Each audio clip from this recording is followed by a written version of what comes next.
Are you ready for the heavyweight championship of the world? Are you ready? All right, and we're back. Welcome to another episode of Ant in the Corner. Coming out the white corner, my name is Bill, and I'm ready to fight. And coming out the black corner, my name is Barry, and I'm ready to fight. All right, I want a good, clean fight. Let's get it on. Welcome to Ant in this Corner, where we settle the score once and for all on who's the best. That includes best music, best shows, best movies, best anything, basically. And this week, what are we talking about, Bill? See, we had a doozy last night. We're going to go over the verses that happened last night. We're going to start with the undercard. We got Bobby V and Ray J against Sammie and Pleasure P with verses last night. Let's get it. Ladies and gentlemen, let's get ready to rumble! Let's jump right into it. So we're just going to basically discuss round by round. Now, there is some stuff that's going to stay on wax where we'll be able to discuss the music, but there are some extracurricular activities that were going on. Mm-hmm. And we're basically going to be able to kind of discuss what we feel worked, what we feel didn't, so let's get into it. Bill, I think it's easier if this will kind of be a light discussion because it's an undercard, so it's an informal, discussion. Mm-hmm. Go ahead and just read what they played, and then I'll read what we have. Okay. From there. All right. So we started out with round number one. Pleasure P and Sammie, they went ahead and elected to go first. So first song out the gate, Kiss Me Through the Phone. Obviously, we know that Soulja Boy featuring Sammie. Mm-hmm.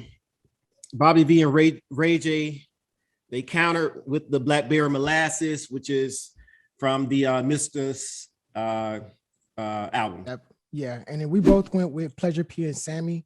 I did think that was just a good time, even though it just went up against a big song. But Sammie was saying that he was the first to do it, and I think Mr. came out I just remember that song coming out way before, like even the shoes that they wore in the video. So obviously Bobby V set him straight. Like, I kind of been doing this longer. Yeah, this came out in the mid 90s. What's Sammie talking about? Exactly. All right. And then what happened round two?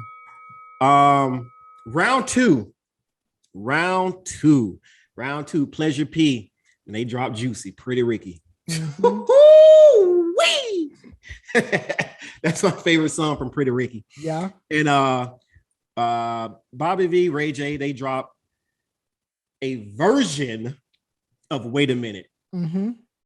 Ain't that Brandy's brother? And I didn't know how you were gonna go this round, but ironically, we both agreed. We said it was a tie, just because I was like, I don't know if Bill's underestimating Juicy, but it is a big song, so I'm putting that as a tie. So I'm glad we agreed on that. Well, let me talk about this real quick. At initial overall success, Wait a Minute is a bigger song. We're gonna say that. However, whatever version he played or he re-recorded or whatever happened, I didn't like it.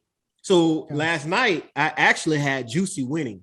Yeah. But then when I think about the concept of the entire song, Wait a Minute, is actually really bigger, but that's why I went with the tie. Unless I'm tripping, I think artists do that because after a certain amount of time passes, you're allowed to re-record your songs. You are. Yeah, so I think he did that because it sounded newer. So where I was like, okay, he just re-recorded this song so he could actually collect off of it. But yeah, like you're right. I noticed it. It sounded. I ain't like that version. But anyway, I'm talking about the Family Guy references. Juicy. It's my college years. Pretty Ricky. They from Florida. Come on. Favorite so song. Next up, round three. Round three. Sammie, You Should Be My Girl versus Beat Bobby V. Mm-hmm. And then we both went with Bobby V and Ray J got that round. Bobby V and Ray J got that one, guy. Yeah. So all right. So next round. Round four, Boyfriend Number 2, Pleasure P. It went up against Tie Me Down, New Boys. Yeah, and then I think he bought out some guests, but that couldn't help him. We both went with Pleasure P on this one. It even showed Brandy jamming to it. So yeah, she was at the I mean, it's Boyfriend Number 2. Like, yeah, and he dedicated it. It's like, you know what, Brandy, this for you. I don't know if you dating somebody or not, but I play this song. I've been singing this song. Yeah, this directly to you. So yeah, we definitely got it wasn't even close in my opinion. Yeah, I agree. So what's up next? Number 5. This was interesting. Yep. Number 5, Hardball, which we know that sound from the soundtrack. The Little Rascals. Yeah, so you got Sam featuring Sammie, which was that Lil Zane, Lil all the Wayne, littles, and Bow so Wow. Lil Wayne, Bow Wow, and Zane. Yep, with Sammie, and it went up against Tell Me, Bobby V. Yeah, and then so this one, the reason you say it's interesting is because I have a tie. Bill, you have Bobby V and Ray J. So we did a coin toss early on, and Bill, you elected to go first. So I'm gonna let you go ahead and give me your 2 cents on Hardball versus Tell Me. Hardball, good song. It was like you said, it was the quote unquote Little Rascals back in the days. It's a teeny bopper song. Early Lil Wayne, Lil Zane, whatever, Bubblegum. Tell Me, that's a more mature song. And actually, if you listen at it, Tell Me will be played now in comparison to Hardball. So it has more of a lasting effect. And to me, it's just a bigger song, in my opinion. Now charting, I didn't look at my chart, charts on this. Here's the easy part. Actually, I don't even know why it's informal, so we don't need to do coin toss. My apologies, Bill, but I agree with you. So after looking at it, you're making all the points that I woke up thinking this morning.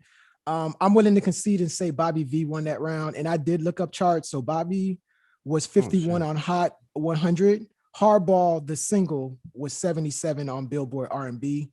So although the soundtrack experienced much success individually, Bobby's song outperformed the Little Rascal single. Absolutely. So, yeah, absolutely. Like you said, you mentioned all the points, and I agree with you. So I'm actually going to concede and say I'm changing mine from a tie to Tell Me got that. Okay. All right, cool. Yeah. So I got that in our notes.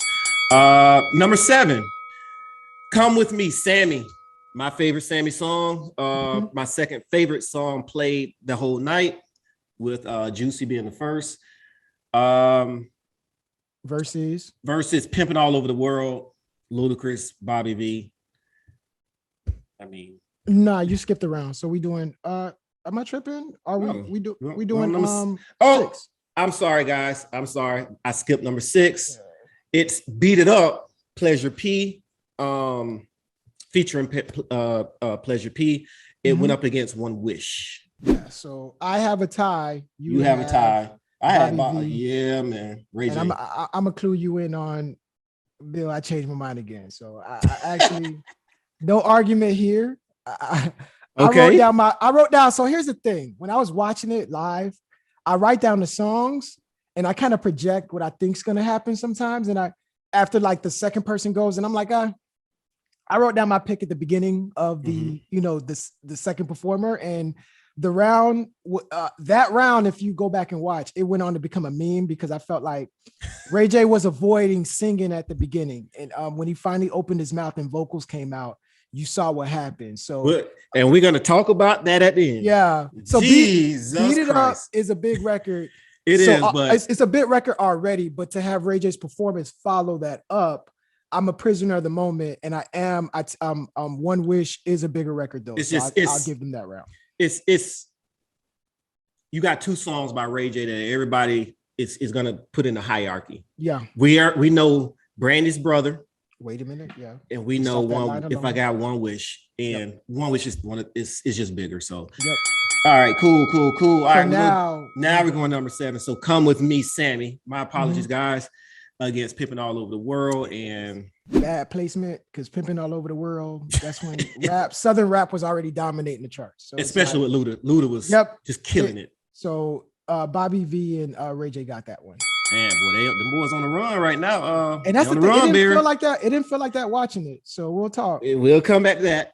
Yeah. Okay, here we go. Number 8, Hotline, Pretty Ricky, and they actually played 2 songs. Next Breath, Sammie. So that's their 2 songs in round 8, and it went up against Turn the Page, Bobby V versus My Angel, Bobby V. And we both went with Pleasure P and Sammie. And this is when it kind of started getting a little chaotic, which is why you start seeing people playing multiple songs. Yeah. They commandeered the stage. Yeah, that hotline is one of those ones. It's pretty Ricky, bro. I mean, that album. You mentioned Juicy being your favorite song off the album. That's my second favorite, but that whole album was pretty fire. Yeah. Wait, the hotline, wasn't that on the second album? Was it? Yeah, that was on the second album. Okay, but maybe. All right, cool. Yeah. On the hotline, that was on the second album. Yeah. But either way, that song, in my opinion, trumps the Bobby V and Ray. It does. It's Nice. Yeah. All right. We got number 9. Y'all make sure y'all stay with us, audience. We got number 9. We got Under by Pleasure P. Grammy nominated. We know what it is. Mm-hmm. Sexy Can I Ray J. And then he also got Hitmaker to come out. He brought Hitmaker out. After he vowed he would never perform the song. So it was we both went with Bobby V and Ray. Yeah, hey man, I'm gonna tell you, Hitmaker, once he changed his name from Young Berg and went to Hitmaker and started the producing, hey, that was the best decision of his life. Because boy, he is killing the game Second right identity, now. Yes.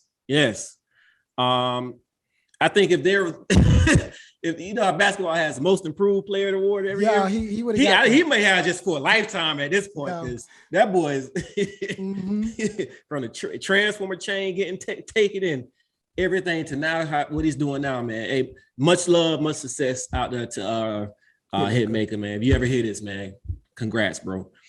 Number 10, I Like Sammie Verzuz. It's a 2-song here, Anonymous and Slow Down.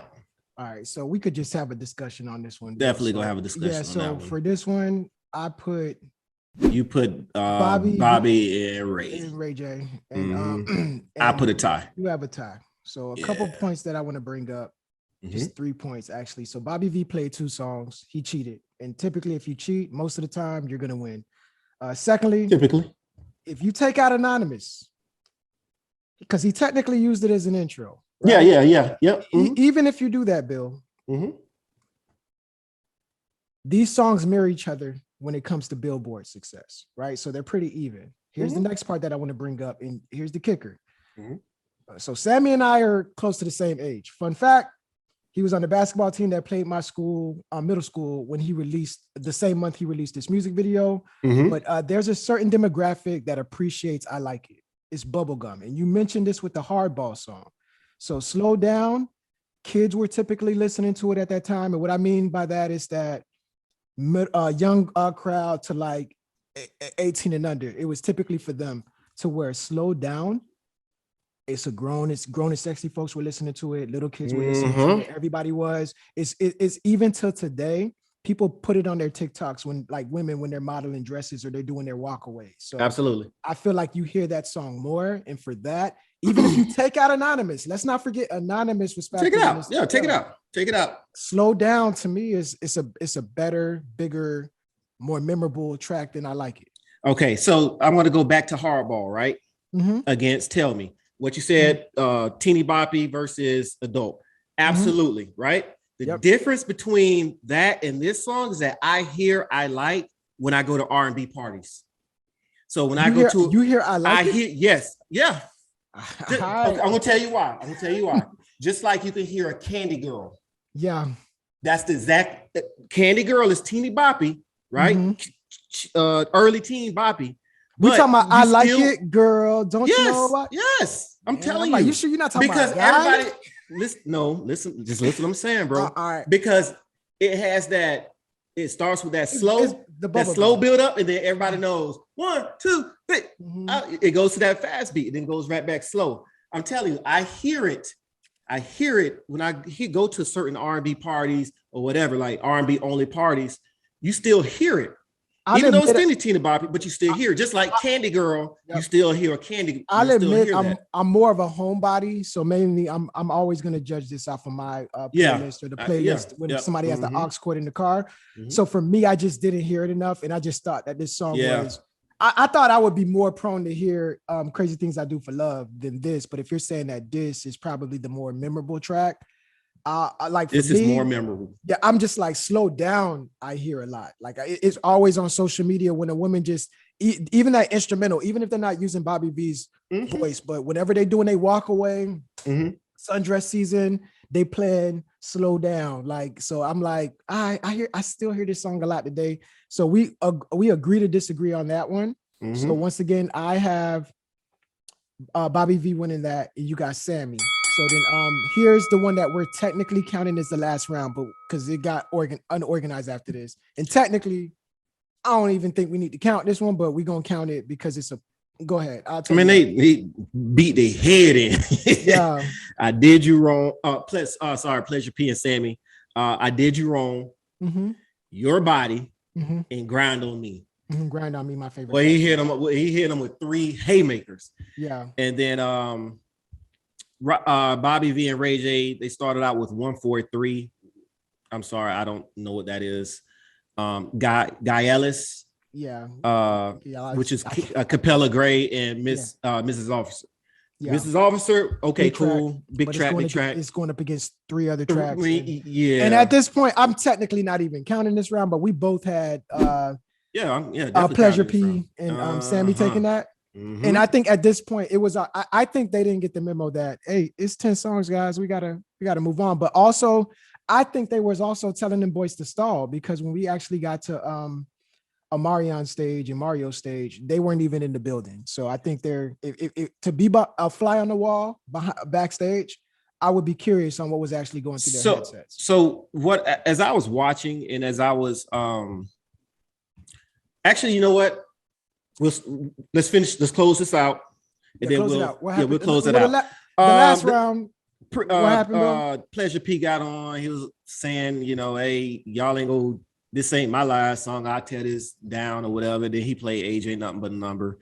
And then that's not applicable because it's nothing. Yeah, it's not applicable because Bobby V, they didn't play anything. And they wasn't even supposed to do that song. So that's what we got, guys. 11 rounds. 4-5-2. I finished in favor of Bobby V and Ray J, and I finished 4-6-1 in favor of Bobby V and Ray J. Absolutely. So a couple questions. My questions to you is, number one, did it feel that way when you were watching it? It felt like Pleasure P is, you know what? It felt different. Like when I look at the numbers and everything. And that's because I think I felt the same way, but I think it's important for you to tell your criteria. So you know how I do it. I say this every time I watch a Versus. I watch the performance, obviously. I also go back and listen at the actual songs. So one thing that we don't do, Barry, and I love how we do this, we don't go off of emotion too much. All right, so I was gonna say a little bit. No, too much. We don't. A little bit with me. I consider emotion, and I consider. But that's also presence. A reason why you pull notes and you look at chart success and impact. That's important because when you're talking about hits, like a lot of people, they use their emotion and how they feel about a certain song and consider it a hit. When we talk about what's a hit, what's the impact? Did it chart? Do you hear it a lot? That's what I consider a hit, right? Does it get major radio play? It's a hit, not just because I love the song. Like I can love whatever, and plenty of people might not know what it is. I'll say, man, this is a hit. And some people are like, man, I don't know that song. I've never heard of whatever. Prime example. I ain't even supposed to be in here tonight by Rated R. Yeah. Hey, y'all don't know. If you came from Tampa in our local area, y'all don't know that song. But boy, look at that was a hit. Yeah. Produced by Jazz and Faith. Yeah. Hit.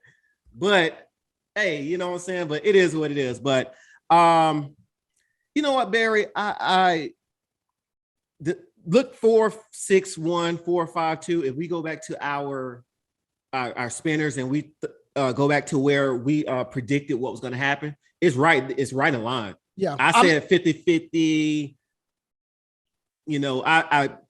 I was also saying I may lean a little bit more towards Pleasure P because he can go in that bag of Pretty Ricky.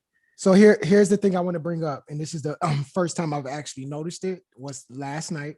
Number one, my criteria, Bill, I base it off of I never want to penalize the artist for something I wouldn't penalize a peer, like another artist. So what I mean by that is, if you're doing a rap versus, vocals and performance typically don't matter. So I don't ever want to penalize an R&B singer because I'm holding them to a different standard than a rapper.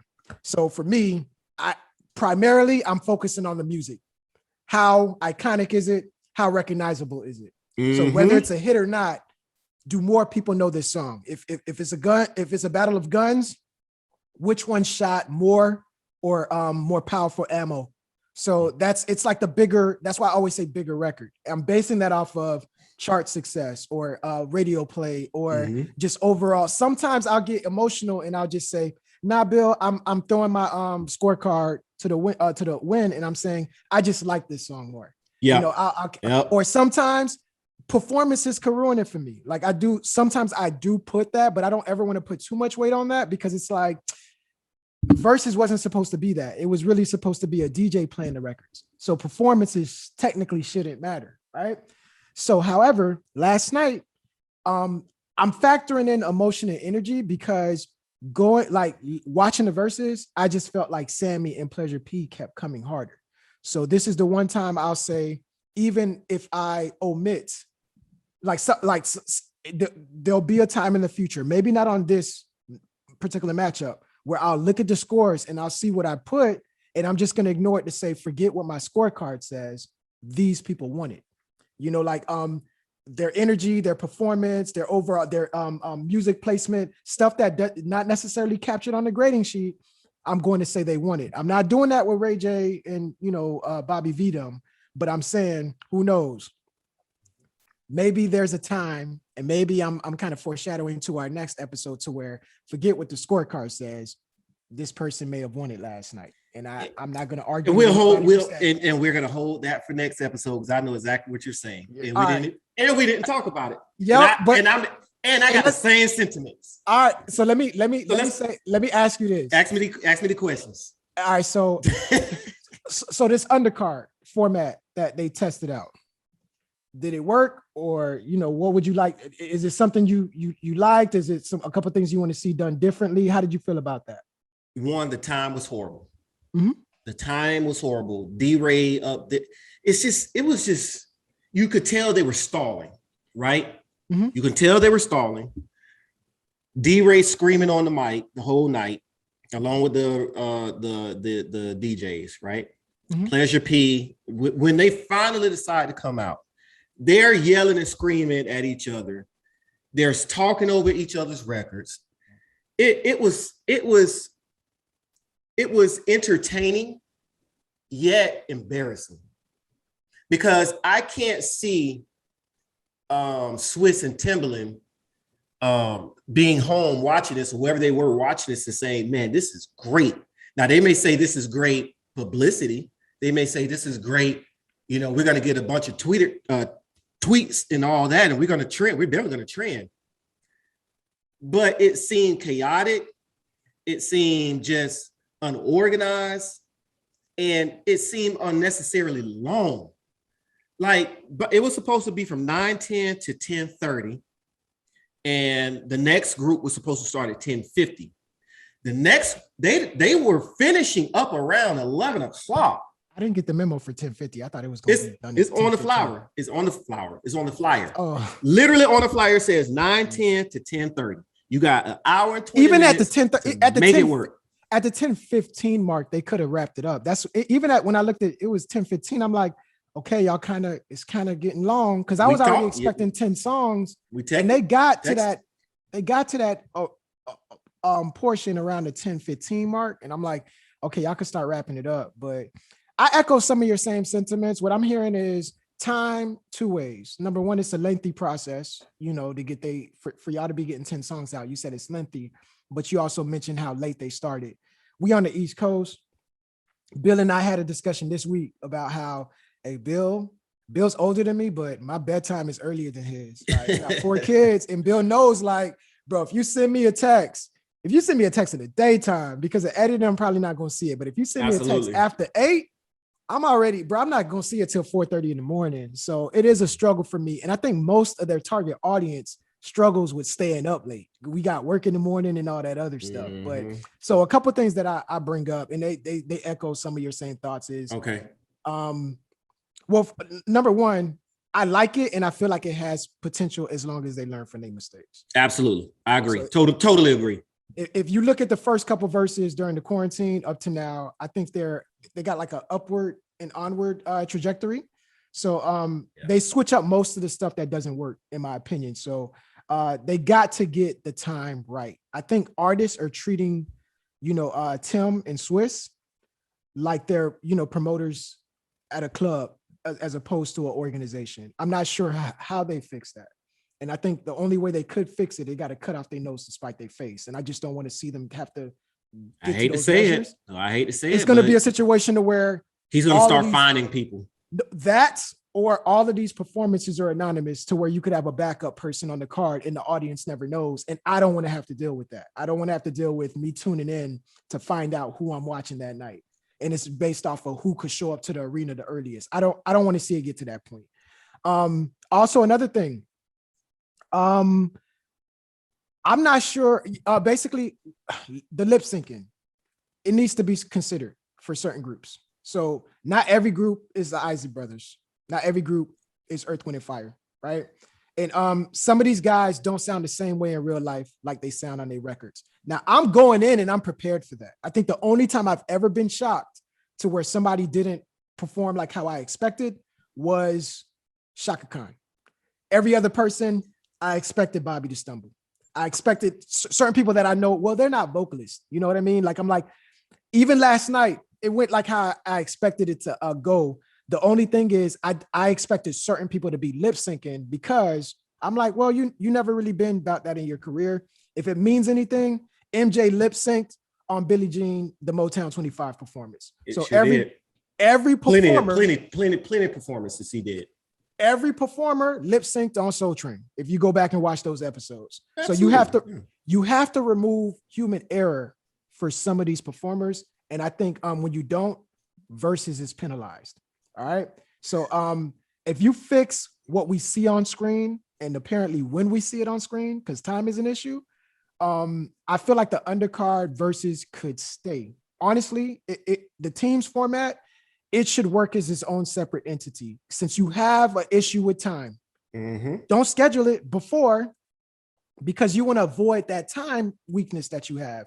Schedule it on its own separate day. Like, just schedule it on its own day. I felt like the Ray J and Sammie and Bobby V and stuff like that, that could have worked in Pleasure P I'm Missing. That could have worked separately as a Sunday event. You know what I mean? I'm like, I could have watched that and I could have been fairly entertained. I could have got a couple of laughs. But anything else you want to add? Yeah, let me add to this. Unfortunately, the sound was bad. Just the mics, the sound system from their standpoint was bad. You can hear the difference when the DJ is playing and they're singing over the tracks compared to when the band played. Sound totally different. It sounded lower. So although I know they're trying to make these into great productions or whatever, but sometimes less is more. Stick to your DJ, get you backing tracks, get you backing tracks. And if you need some background singers, just get some background singers. Anthony Hamilton had the Hamiltons. Cool, just do that. But I think Teddy Riley learned that lesson. Teddy Riley, when you start to do too much, it's not this isn't a concert to where it's your sound stage, everything is built for that, for those sounds. This is like small productions. Get your DJ, get you a backing track, and then you sing your vocals. And if you can't sing your vocals, then do how Brandy and Monica did. It was just them two on the stage. They sat in their chairs, they sung their songs, but you still were able to hear them singing up on top of the music. So that was one of the, I would just call it a takeaway, a negative takeaway from that. And they have to, they got to stop having these guys drink like that. When they're drinking, you could tell they were drunk. I mean, you can just tell. Ray J Ray J was on gone. Twitter Yeah, after, he was and just his gone, responses were in English. And here's the other thing, Bill. So here's the thing about R&B. Like R&B typically, like it's never been about that bravado thing. I remember this is a funny story. When Cisco came out with that follow-up album, like after Unleash the Dragon was so big, he came out with the other one. I forgot what it was, what the second one was called, but basically Return of the Dragon or something. But he came on 106 in Park to promote it, and he started getting extremely arrogant. This is after the success of Thong Song. And he said, vocally, I'll shut any R&B cat down. And I remember Genuine came back and had a retort for that. And basically Usher came on and had a rebuttal for that. And even at my age, I was in middle school. I was like, and if you notice, that album didn't do too well. So I don't think people responded well to Cisco's like his newfound bravado, because that's just not R&B. It's like that's something that you typically see with rap artists, and it comes off ingenuous when you see it with R&B cats. Not to say they're not hard, but it's just like that don't fit well with the genre. Like people is expecting romance, so all the beef stuff, it just feels off brand. And I felt like if you were a Sammie, Pleasure P, Ray J fan or Bobby V fan, some of it is because of the way their vocals ended up. But if you were a fan, you already know some of those guys on stage, they weren't respected vocally even back then. So if you went in as a fan, I think you're a less of a fan today because of some of the, like, whether it was the drunkenness and stuff like that. I felt like Sammie has always been an underappreciated, talented artist. And I felt like he could have won a lot of people last night to where they'd be like, oh, Sammie could blow. I'm like, and he's from Florida, so I've always paid attention Absolutely. to it. Yeah. And I'm like, oh no, he gonna steal the show tonight. People gonna hear him sing, but like I felt like he probably rubbed a lot of people the wrong way last night. And I know it was all jokes and stuff, but I was like, hey, bro, I ain't really signed up to see that. Like, bro, I didn't know if I was watching Ray J and them, or if I was back watching the Locks and Dipset, bro, because they both were screaming. Yeah, it's they both were just all screaming at each other. It's entertaining when I see it in rap, but when it's in R&B and I'm hearing the music, bro, for the most of it, I could have. That's something I probably should have watched with my old lady, but it was so late. But she came in for the Mario one, and I could tell she was kind of like turned off by the trash talking. That we're not gonna get into that, but it just shows it's not something that's synonymous with like R&B. Like it's weird. Yeah. So you could drink. It's just because honestly, with the Keith Sweat and Bobby Brown thing, I think the liquor added to the excitement. It was pretty funny. Yeah. So you could be funny, but it's like, bro, this is off brand. It's just I've never seen you like this in your career. But the good thing, the thing about when you go to the Bobby and the Keith, when they were, because we all know them boys were gone, right? At least, if anything, we know Keith was gone. Keith was gone. Bobby is right? maintaining his sobriety. But shout out to Bobby. Mm-hmm. But it still seemed organized. Mm-hmm. You know what I'm saying? It didn't seem chaotic. These niggas, man, you ain't do this. F you, nigga. I'm like, bro, can y'all please just calm down, bro? I'll say this, Bill. To me, across the board, I love Verzuz, but I think they put hosts in, or if the DJs are gonna host, the DJs could host. But so far, I've never seen a host or a DJ be able to take charge and tell them to chill out.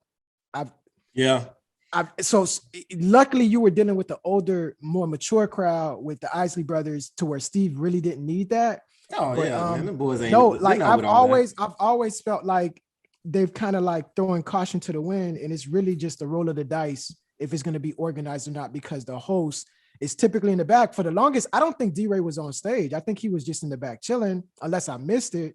Yeah. But then he came out towards the end when I think they wanted to wrap it up, and I'm like, you could have been playing referee the whole night. But all in all, to me, I'm not despising small beginnings. I got what I needed from this, because I'm seeing the potential here, and I'm like, okay, for people who you don't think has a respectable 20 song catalog that I want to hear from, because I've been saying, I want to see a lot of people don't, and people, disrupt me and say Maya don't got 20. I'm like, all right, put her on put her on a battle, put her on the team and give her 10 or give her 15. Somebody like her and Carrie Hilson. Like, I definitely can see that. I'm like, I like this concept is good. The concept we're agreeing. It's good. It gives us a chance to repeat to where like some of the people that probably did their 20 already, you could bring them back to go do a joint venture and do a 10 or a 15 with another, group or whatever. But because you think about it, I can see like a TGT get together. Yep. Right. And now, but of course, in my opinion, I think Tank will be like, bro, I don't want to do it, y'all.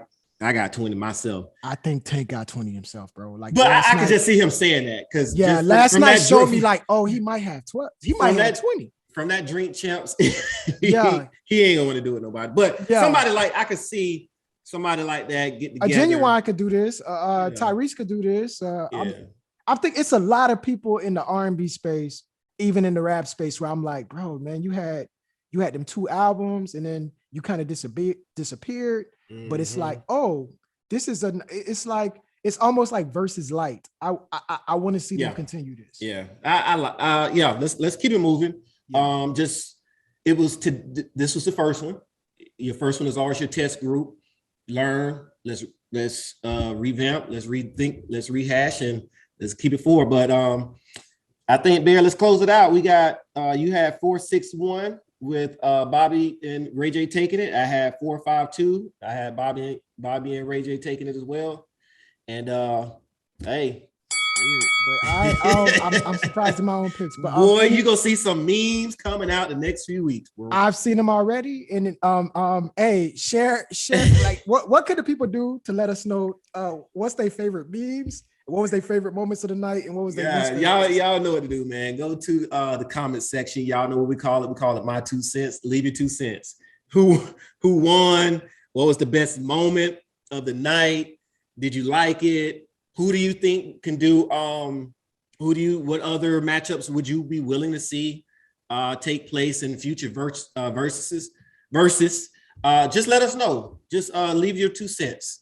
And give me your criteria. I want to see how other people are out there grading. You apparently some people may be grading on wardrobe because a lot of people go through wardrobe changes. Yeah, they do. Hey, what's another way they can support, Bill? Guys, y'all know what to do. Like this video, subscribe to the channel, leave a comment, and don't forget to hit that notification bell because whenever we release any new content, you will be instantly notified. And trust me, we got some stuff coming. Trust me, we're working hard. We have some stuff coming for you guys. So please like, comment, subscribe to the channel, hit that notification bell, and you know what to do. Also, make sure Twitter and IG, follow us and in this corner #1. Follow us at and in this corner #1. All together, one word, Twitter and IG, and in this corner 1. All right, cool. Outside of that, that's all that I got, Bill. Peace.